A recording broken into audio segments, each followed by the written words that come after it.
नमस्कार, शीतल happiness club में आपका स्वागत है। और मैंने रोंडा बर्न की बुक दी मैजिक पे एक चर्चा के लिए श्रृंखला शुरू किया था, जिसमें कई सारे वीडियो ऑलरेडी अपलोड है। यदि आपने उसे नहीं देखा है तो प्लीज डिस्क्रिप्शन में उसका लिंक है, आप उसे जरूर देखें। और आज हम जिस टॉपिक पे बात करेंगे वो है कि हम खाने पीने की चीज़ों में अपना कृतज्ञता दिखाकर हम कैसे अपने लाइफ अच्छा एक स्वास्थ्य को मैनिफेस्ट कर सकते हैं, हम अपने लाइफ में और ज़्यादा अधिक मैजिक को ला सकते हैं। और यदि आप मेरे चैनल पे नए हैं तो please like, subscribe and share. इसमें राइटर ने बताया है कि कृतज्ञता है जो कैसे हमारी लाइफ को बहुत ही ज़्यादा मैजिकल बनाता है, बहुत ही ज़्यादा प्यार भरा, बहुत ही ज़्यादा खुशनुमा बनाता है। हमारी लाइफ में जो इशू है, चाहे वो हेल्थ को लेकर हो, पैसे, पार्टनर, जो भी इशू हो, तो वो सब बहुत ही आसानी से, बहुत ही जल्दी से सॉर्ट आउट हो जाता है। तो आज की जो वीडियो है वो 8वें दिन का जादुई अभ्यास है, जिसका नाम है जादुई तत्व। हृदय, राइटर ने कहा है कि कृतज्ञ हृदय निरंतर जश्न मनाता है, और ठीक इसके उल्टा जो दुखी आत्मा है, कृतज्ञ आत्मा है, तो ठीक इसके उल्टे जाते हैं। तो हमें जो खाना हमारे प्लेट में मिलता है, हम जब उसे देखें तो उस एक अच्छी वाली फीलिंग अपने अंदर लेके आए। हम उन सारे लोगों के बारे में सोचें, अगर रोटी खा रहे हैं तो, आम खा रहे हैं तो, मतलब जो भी खा रहे हैं तो जिन्होंने उगाया, फिर उसको पकने का इंतजार किया, फिर उसको मंडी में पहुंचाया, फिर वो हमारे घर तक आया। तो इस पूरे जो फूड सप्लाई है उसमें एक बहुत बड़ा चैन है, जिसमें लाखों लोग उस काम में लगे हुए हैं, बहुत सारी कंपनियां इस काम में लगी हुई हैं। तो हमें उन सारे लोगों के लिए थैंकफुल होना है, हमें उस नेचर के लिए थैंकफुल होना है। हम 1 मिनट के लिए अगर सोचें कि अगर ये नेचर ये खाने पीने की चीज़ें पैदा ना करे तो क्या हम इस धरती पे एग्जिस्ट कर सकते हैं? तो चाहे तो हमारे पास कितना भी पैसा हो, हम पैसे से कोई भी चीज़ तभी खरीद पा रहे हैं जब उसे नेचर पैदा कर रही है। तो हमें नेचर के इर्द गिर्द ही रहना है, उनके सारे उपकारों के लिए हमें हमेशा थैंकफुल रहना है। फोकस दें कि ये इस खाने की जो ऊर्जा है, फोकस देने से क्या होता है कि उसकी ऊर्जा है, जो उसका जो एनर्जी है और है, सब कुछ चेंज हो जाता है। और साथ ही उस पूरे सप्लाई प्रोसेस में जितने सारे लोग हैं लगे हुए हैं, सबके प्रति हम थैंकफुल जब होते हैं, तो ये सब करने से क्या होता है कि दुनिया में वो लोग जिन्हें खाने को ढंग से नहीं मिल रहा है, जिन्हें पीने का साफ पानी ढंग से नहीं मिल पा रहा है, तो वो समस्या से निजात पाया जा सकता है यदि पूरे विश्व की आधी से अधिक आबादी थैंकफुल मोड में हो जाए। जब क्या होगा कि हमारा खाने के प्रति बहुत ज़्यादा प्यार होगा। जब खाना वेस्ट होगा तो हमें बहुत ज़्यादा क्या कहते हैं, गुस्सा आएगा। जैसे आज तक मुझे याद नहीं कि मैंने किसी खाने को उठाकर डस्टबिन में डाला हो। पूरे साल में एक आध दिन भी ऐसा संयोग से मौका नहीं आने देता, क्योंकि हमें खाने से बहुत ज़्यादा प्यार है। हमें पता है कि बहुत सारे लोग ऐसे हैं जिन्हें ढंग से खाना नहीं मिलता है, तो हम बेवजह खाना को वेस्ट नहीं जाने देते हैं। उनका जो एक नियम है कि प्रत्येक क्रिया के बराबर प्रतिक्रिया होगी, वो न्यूटन का 3rd लॉ है। तो वैसे ही यदि बहुत ज़्यादा पॉपुलेशन, धरती की सकल आबादी अगर कृतज्ञ होगी, तो उसके एवज में उन सारे ज़रूरतमंदों की आवश्यकताएं बहुत आसानी से पूरी हो जाएगी। और जब हम खाने पीने के चीज़ों के प्रति कृतज्ञ होंगे तो हमारे लाइफ में मैजिक जैसी चीज़ें बहुत आसानी से घटित होंगी। जब हम बचपन में थे तो राइटर ने भी कई सारे एग्जाम्पल दिए हैं जो रोंडा बर्न है, कि जब हम बचपन में थे तो हमें लगता था कि इसी चीज़ें मैजिक होती है। अगर आप लोगों ने ऐसा नहीं मैजिक देखा होगा, तो जब हम छोटे थे तो ऊपर आसमान में जो सफ़ेद वाइट पक्षी होता है, बगुला उसको बोलते हैं, वो जब ऐसे उड़ता था ना, तो हम लोग ऐसे ऐसे हाथ करते थे ताकि, और हाथ पे ऐसे लगता था ना कि वो बगुला है जो कुछ ऐसे गिरा है और हमारा नाखून है जो उजला हो गया। तो बचपन में कितनी छोटी छोटी चीज़ें मैजिक सा लगता है कि कैसे ये हो गया। या फिर जब पक्षी को देखते थे बचपन में तो घंटों देखते रहते थे कि आखिर ये पक्षी उड़ कैसे रहा है। तो अब हमें मैजिक नहीं लगता है, क्योंकि हम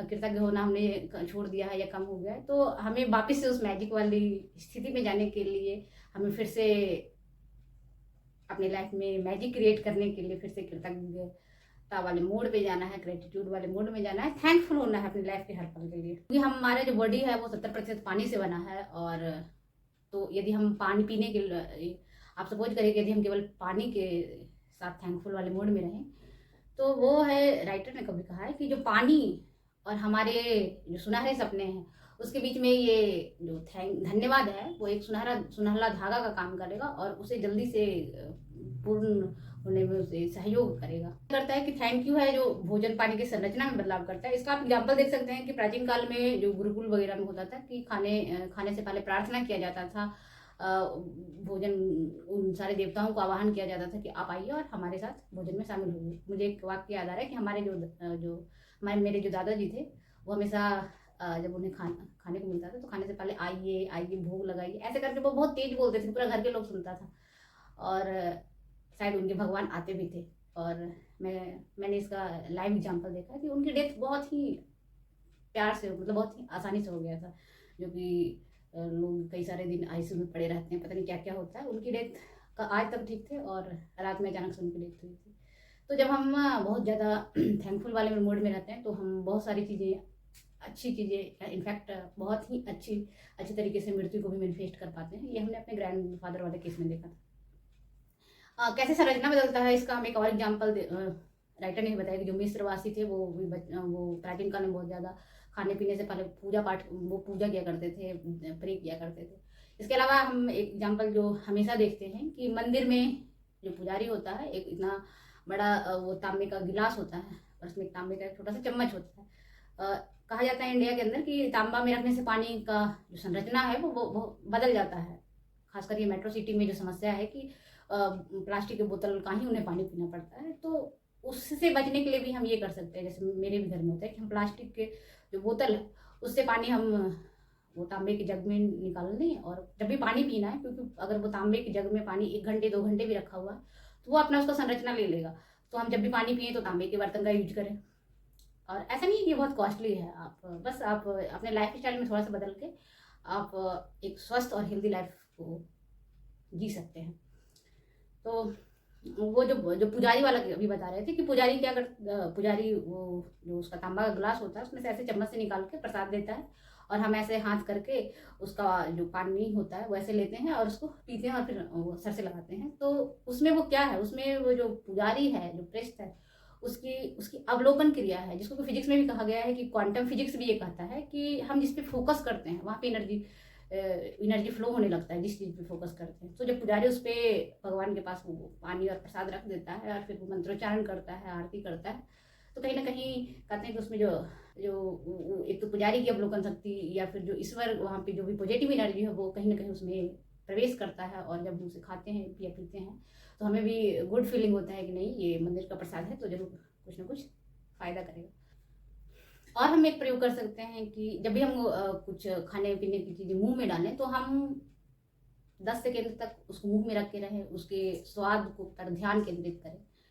और ध्यान केंद्रित करने के साथ ही है कि हम उस पर थैंकफुल वाले मोड पे आए कि कितना अच्छा इस चीज़ का टेस्ट है, क्योंकि जो जितने सारे खाने के आइटम्स हैं उतने सारे टेस्ट भी हैं। तो हम ये कर सकते हैं और जब इसे बहुत प्यार से खाते हैं तो वो खाना भी बहुत खुश हो जाता है कि हमें खाने वाला भी, मैं इतने थैंकफुल जगह पे आई हूँ कि मुझे इतना प्यार से लोग खा रहे हैं, तो इसलिए खाने को भी बहुत प्यार से खाइए। मेरे जो रोंडा बर्नर उन्होंने कहा कि मैं क्या करती हूँ, मैं खाने पीने की चीज़ों पे ऐसे करके ऐसे उंगलियों से कंपन करती हूँ, ताकि मुझे लगता है कि मेरे हाथों में जो जादुई तत्व है, जो उसको खा सकते हैं कि मैजिकल डस्ट है, वो मैं अपने खाने पे फिराती हूँ। और ऐसा करने से है जो मेरा खाना है ज़्यादा हेल्दी हो जाता है। और जो मेट्रो सिटी की जो समस्या है कि खाने पीने की चीज़ों में जो मिलावट की समस्या है, तो हम ये छोटे छोटे प्रयोग करके इन सब चीज़ों के इसके जो दुष्प्रभाव हैं उसको भी कम कर सकते हैं। आप सबसे रिक्वेस्ट है कि जो भी इस वीडियो को देख रहे हैं अपने खाने पीने की चीज़ों के प्रति थैंकफुल हों और जो भी मिले उसे बहुत ही प्यार से खाइए। या फिर जो मेरे दादाजी का एग्जाम्पल है कि आइए आइए भोग लगाइए करके अपने ईश्वर को बुलाइए कि हाँ आइए प्रभु आइए, आप भी मेरे साथ भोजन ग्रहण कीजिए। हम भोजन के प्रति, अपने खाने पीने के चीज़ों के प्रति कृतज्ञ होकर हम एक अच्छा एक हेल्दी लाइफ को मैनिफेस्ट कर सकते हैं। और इसके अलावा ये तो हुआ था 8वें दिन का अभ्यास। इसके पहले जो पहले दिन का अभ्यास था उसमें था काउंट योर ब्लेसिंग्स, अपने ब्लेसिंग्स काउंट करने हैं कि जो भी चीज़ें हमारे पास अच्छी है। दूसरा जो दिन का अभ्यास था वो था जादुई पत्थर, जिसमें आपको रात में कोई भी आप जादुई पत्थर का यूज कर सकते हैं, उसको लेकर आपको दिन में जो सबसे अच्छी बात हुई है उसके लिए थैंकफुल होना है। जो तीसरा दिन का अभ्यास था इसमें जादुई संबंध, ये हम फोटो लें, कपल फोटो, चाहे जिस भी संबंध को अच्छा या बहुत अच्छा करना चाहते हैं हम उस पर एक्सपेरिमेंट कर सकते हैं। उस फोटो लो और उसको दिन भर में 3-4 बार देखें और उसको ब्लेसिंग्स दें कि आप उनके प्रति क्यों थैंकफुल हैं। और जो चौथे दिन का अभ्यास था उसमें था अपने स्वास्थ्य के प्रति थैंकफुल होना, जिसमें हमारे शरीर के इंटरनल और एक्सटर्नल सारे ऑर्गन सही से काम कर रहे हैं, हम उसके लिए थैंकफुल होना था। जो 5वें दिन का अभ्यास था उसमें था जादुई धन, कि हम मेरे पास जो वर्तमान में जो पैसे हैं खाने पीने हमारे लग्जरियस के ऊपर जो खर्च हो रहे हैं हमें उसके लिए थैंकफुल होना है। पास्ट में जो बचपन से अब तक हम मेरे ऊपर जो खर्च हुए हमें उन पैसों के लिए थैंकफुल होना है, और साथ ही हमें आगामी चीज़ों को भी इसमें ऐड कर सकते हैं। जो नेक्स्ट था कि हमें अपने काम के प्रति थैंकफुल होना है, हमें जो भी काम कर रहे हैं, जो भी जॉब कर रहे हैं, जो भी बिजनेस कर रहे हैं, हमें उसके लिए थैंकफुल होना, और उस काम में हम बहुत ज़्यादा उन्नति को हम इन्वेस्ट कर सकते हैं। जो नेक्स्ट था कि हम ये जो नकारात्मकता जो भरी पड़ी है उससे बाहर निकल के पॉजिटिविटी और हैप्पी लाइफ की तरफ हम जाएंगे। कैसे जाएंगे इसके लिए भी मैंने उस वीडियो में अपने एग्जाम्पल उसमें बताए थे कि मैं अपनी फैमिली के प्रति कैसे कृतज्ञ हूँ, थैंकफुल हूँ, और वैसे ही आप अपने चीज़ों के लिए थैंकफुल होकर उससे निगेटिव एनर्जी से निकल के पॉजिटिव एनर्जी की तरफ आ सकते हैं। सो कृतज्ञता को जीवन का हिस्सा बनाएं। यह सांस लेने जितना अगर आसान आप बना लेंगे तो मैजिक आपके लाइफ में हर दिन हर पल घटित होगा। तो मुझे इतना ध्यान से सुनने के लिए थैंक यू, और यदि आप मेरे चैनल पे नए हैं तो like, subscribe and share. Thank you.